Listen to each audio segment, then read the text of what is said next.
Hi, this is Roger Green, host of the Surfing the NASH Tsunami podcast. This weekend, we are offering 4 conversations from Season 3, Episode 12, our episode in honor of Black History Month about specific challenges that confront non-Hispanic Americans with fatty liver disease. This conversation starts with me asking what steps will be necessary to include a broader subset of non-Hispanic Black Americans in pivotal drug development clinical trials. Donna Cryer suggests that the companies developing drugs, particularly Big Pharma, ask more challenging questions of their clinical research organizations, and then suggests that manufacturers and CROs recruit through community organizations that have built up trust in communities that have been taught by history to view clinical trial participation skeptically. Zaki Sharif states that one of his challenges is building NASH awareness among frontline doctors at his community-based institution, so they look for NASH during basic examinations. The rest of the conversation, the group brainstorms solutions to this dual challenge. While non-Hispanic Black Americans are less likely to have fatty liver disease than other ethnic groups, those who do face unique challenges involving the nature of the disease and social determinants of health. This is an important issue for all of us to understand better and to act on more aggressively. So sit back, listen, enjoy, learn, and when you're done, join the dialogue on our LinkedIn and Facebook discussion groups.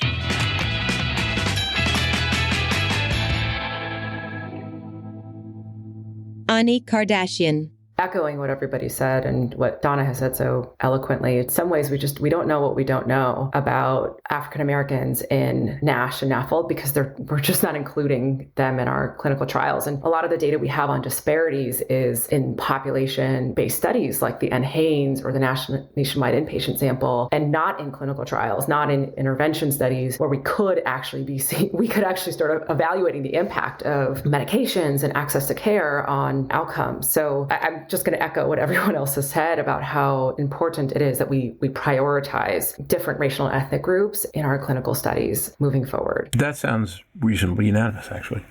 Or absolutely unanimous. Question I guess it leads me to is, what do we see as practical steps to get there, and who should be taking them? Donna Cryer. Well, I would certainly, since you have a fantastic audience of industry partners who typically listen to this podcast, I would suggest that they ask a lot more questions of their CROs, make a lot more demands of their CROs, commit dollars to increasing capacity for those who have already demonstrated that they can do these work, who can build relationships with HBCUs like Howard, for example, should be receiving a lot more funding for the research they do since they are already of community and have proven to be able to do high quality research. So I always like to start with where's the money and then go follow it to where it goes. And if it goes to places that we know can do this work, who have these relationships, who have a proven track record of building trust with communities, that would advance this in a way that it hasn't before. You know, in some of my past work, I remember bringing both Meharry and Vanderbilt to the table in an initiative, and both made contributions that were worthwhile to the effort, but only one would have been otherwise funded and recognized if we hadn't gone the extra mile. That's where I would start, with those who are sponsoring studies, who are paying for this work, asking that this work be done in a different way. Louise Campbell. I'm just going to follow up on what Donna was saying there, and particularly her comment earlier about people who look like us, who we want to talk to. There was some very good work done in the Northern Territory in Australia, for example, where they upskilled Aboriginal workers to do Aboriginal care, and particularly around about a hepatitis B FibroScan project, because there was scepticism as to whether or not the Indigenous Australians would accept FibroScan or whether or not they would take the training. But it did really, really well, and then it was given ongoing funding. That is probably, for me, an area of strength where payers and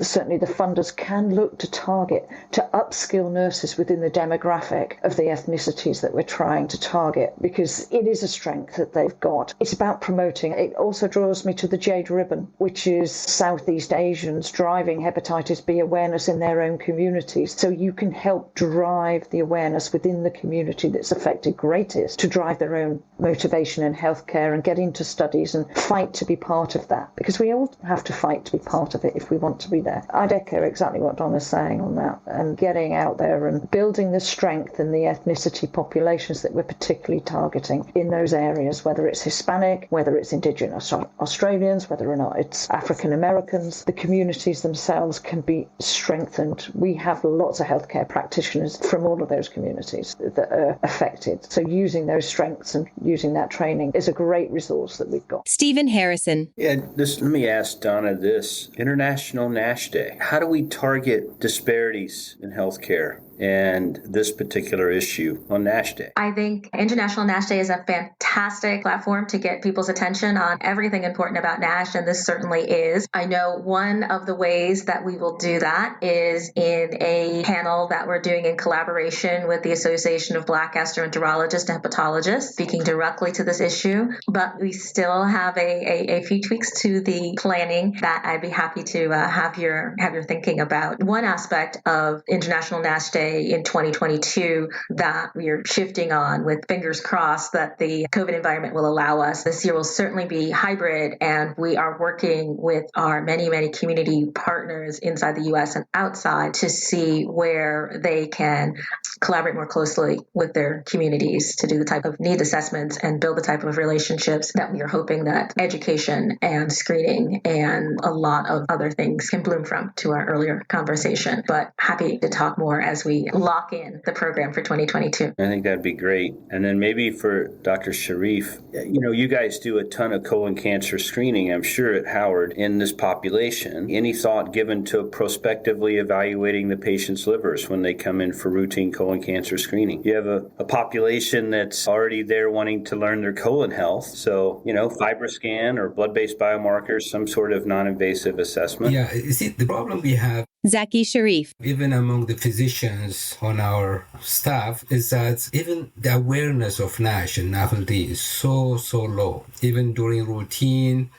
examination of liver diseases or chronic liver diseases. Of course, the viral aspects of the disease are on the top list of the examination protocol, the alcohol aspect of it and what have you. And then not necessarily sometimes the co-founders may be trickling into that kind of thought, but awareness is our biggest obstacle right now.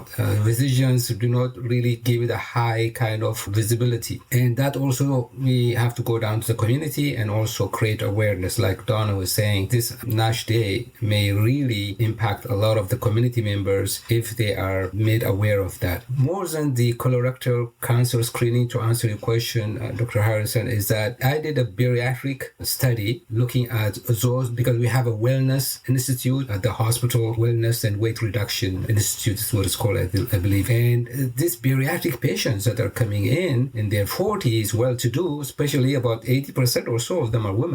And the surgeons that actually conduct this removal of the fat and what have you in the abdomen area, actually they always see a lot of fat deposit on the liver. It's only when I approach them, if we can do some kind of collaborative work, that they open that door to me, even though they're still very busy handling all this. There are only 2 surgeons in that capacity. So the colorectal screening, finding maybe some aspect of fatty liver there, more so when we do the open abdominal surgery for removal of the fat. In bariatric surgery is when really those patients that come in for that surgery actually have all these comorbidities. Hypertension, we're talking about essential hypertension, we're talking about hyperlipidemia, hypertriglyceridemia, the obesity, of course, is one factor there. And then we find out all this gastric bypass and what have you do not necessarily reduce those comorbidities after a while. Maybe temporary resolution, but not a consistent or a lasting resolution. So it's not just the awareness aspect of it, but also the dimension of the examination is not necessarily reflecting that. And then we really have a lot of work ahead of us. And I think it's not just restricted to Howard University Hospital, but all over. I also adjunct professor at Georgetown University. Georgetown University, of course, has the liver transplantation, and then they have a similar population to ours, but still the awareness is not big in NASH. So we can fix the awareness part. If you'll set up a grand rounds for me, I'll be happy to come up there and educate your physicians on fatty liver disease. And then the other comment about, the bariatric surgery population is kind of an enriched population for fatty liver, right? The nice thing about a colon cancer screening population is you get a wide swath of the population. You're getting lean African Americans, you're getting obese, you're kind of getting the full gamut. That's where I think you can get really impactful prevalence data. But anyway, I'd be happy to come up there. Absolutely. That's why we have this kind of session. That's we collaborate and we exchange ideas, and there you we go. have to invite you over. Absolutely. Yes. Definitely. I'm happy to have you in DC here, Stephen. I was also thinking that the key barrier would not be so much awareness,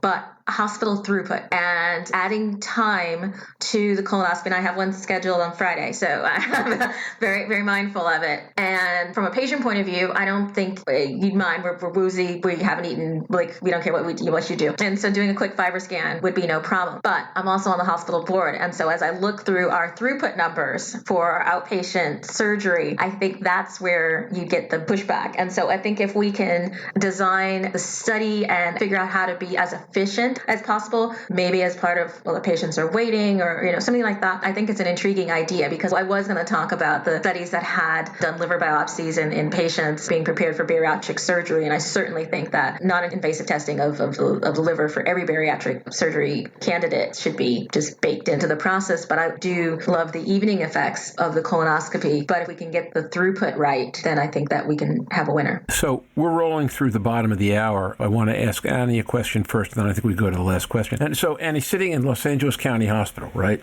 Big city, all that around you. What in this conversation aligns best with what you see when you work there? And what do you see as challenges and the opportunities? Yeah, so, our population at LA County is primarily a Latinx and African American cohort, really. So we are seeing a lot of people who don't have access to housing, don't have health insurance. So we really treat an uninsured population. As a community, as a GI and liver division, are really trying to focus our efforts on starting clinical trials and really just studying the natural history of liver disease in populations that have historically not been studied, like our patients that we see at Los Angeles County Hospital. I think a lot about what you all are saying about just trying to figure out ways when patients are actually coming in for procedures or are seeing the healthcare system, are engaging with the healthcare system, to use those as opportunities to then sort of efficiently, I'm not saying collect data, but efficiently gather information about a lot of sort of the social factors that they are seeing and they're experiencing, and then also figure out how in those opportunities or in those encounters to also enroll patients in clinical trials and intervention studies. And we're trying to do a little bit of that now. And, I'll just speak to, for example, some of the work that I'm doing with food insecurity. We're just based off of the research that we've done so far. We're now I'm starting to screen my patients for food insecurity in clinic, and we'll have our nutritionists do that as well. And I think the next steps are, not just recognizing this as a problem, but then figuring out for those who are most vulnerable, who are experiencing food insecurity, how do we then connect them to community resources like access to food banks or healthy eating programs. We now have our nutritionists have a healthy eating voucher that they provide to patients who need it. And those are the ways that we could really intervene, is by using our encounters with the healthcare system to really start asking questions about social determinants and then from there, identifying patients who are at very high risk and connecting them to community resources and community partnerships. So I think it goes back to, sort of community engagement. But the first step is really, as providers, and I work and I see patients every day, how do I first recognize those who really need these resources? And now, back to Roger. We hope you've enjoyed this recording. If you have any questions or comments about the content of this conversation or the entire episode, please send an email to questions@surfingnash.com. We will be back next week with Jorn Schattenberg, Ian Rowe, and first-timer Chris Estes, epidemiologist and fatty liver disease modeler at the Center for Disease Analysis Foundation. Our topic, the public health value of conducting fatty liver screening at community-based sites. Until then, stay safe, surf on, see you on the podcast. Bye-bye now.